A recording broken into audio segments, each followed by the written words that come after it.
Welcome back to another How to Level Up video, and today we are looking at this deck that I've been playing the last couple of days, which is the Standard Death Knight. The deck essentially revolves around the end game, I suppose, is Cagehead, and then you can combo that with a bunch of different stuff, right? For instance, you can use Death Growl, you can use the Bone Shredders, and you could potentially use Death Growl with Dead Air as well to get out a bunch of 9/9 with charge, and that will normally basically end the game. There's a few things to keep in mind though. Anything with like Discover, like this, for example, or the this one, make sure you don't get anything with Death Rattle, because that's obviously going to. The whole point is that you don't want your pool. You want it just to be on the Cagehead. There are like I suppose certain situations where you might want to do that. It depends. Like yeah, you have to really anticipate like if you can basically stay in the game until that point. Obviously, it's better to stay in the game than not to stay in the game. So in the band of these three, just put a few cards that might be useful. Again, if you're struggling to stay in the game, Scourge is quite useful. This is obviously useful if you've got like, there's like, for instance, there's a card in Warrior which would double everything, and they could have massive minions, so you might want to take that for that. Ashara is probably what you take 70% of the time, most of the time, really. But yeah, generally those two, and then in a very rare case would you take Scourge, I think. That's what I've done so far anyway. And what I basically do with this deck is I obviously want to have a lot of draw in the deck, right? So one of the cards that isn't a Death Knight card is this, for instance. This is actually synergizes very well with Death Knight just because of the amount of minions that you get out. So it's pretty useful for that. And obviously, for instance, if you get a load of these, that's going to be like 4 corpses, and then that was basically exactly perfect for that one, right? So a bunch of stuff. So in terms of card draw, then just to go through it, you've obviously got your Discover with, like I mentioned previously, with these 2 cards, but then you also have a bunch of draw as well, which will basically mean you can have a decent amount of cards.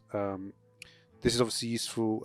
Actually, that's a slightly different topic, but yeah, you could have a lot of draw though, and this is obviously useful if you're going like against a hunter or something. You can just trade some of your earlier cards like these or whatever, get your cards out quickly. Obviously, the good thing about the infuse mechanic is that it doesn't. It like, for instance, if we look at the infuse, even though the Arisen Footmen don't actually leave a corpse, they do actually still count to your infuse number. So that is actually a bonus with that. That is pretty good synergistically as well. Obviously, works well with anything with infuse, right? And then of course you've got the big. This is obviously useful. Those 2 with Taunt and Reborn. Keep in mind those 2 with Taunt and Reborn. That it actually, whatever the name of that card is, it has basically Taunt and Reborn written on the face, so it will work with Dead Air, right? Unlike, for instance, these ones don't actually. It gives them Reborn, right? So they don't actually have it on the card text. So basically, it means that they're not.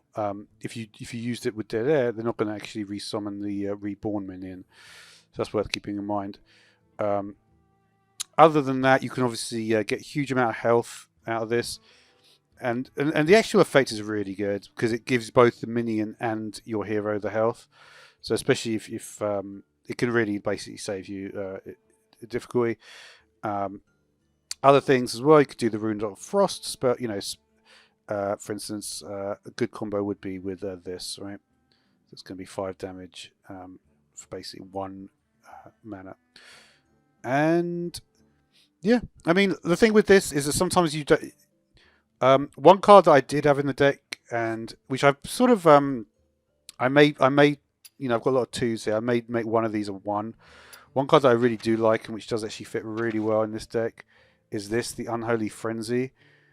This can actually also work really well for a bunch of stuff. It's actually a good Discover if you can get it, if you can get the cost reduced. But even so, you can still, for instance, if you need to play this, you can play it with this, and then you're going to automatically trigger the Death Rattle. You don't want to be in a situation where they take control of this. For instance, that would not be good, right? And it's sometimes so it's and obviously there's no way you can't just deal 1 damage. You can't just be like warlock and do the 1 damage thing. So you've got to keep that in mind. But oftentimes you can just build up your board and do enough damage to. There's a few other good cards as well that I like to take.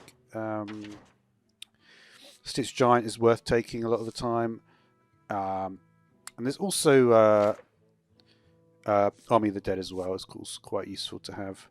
But yeah, aside from that, that will do. So thanks for watching.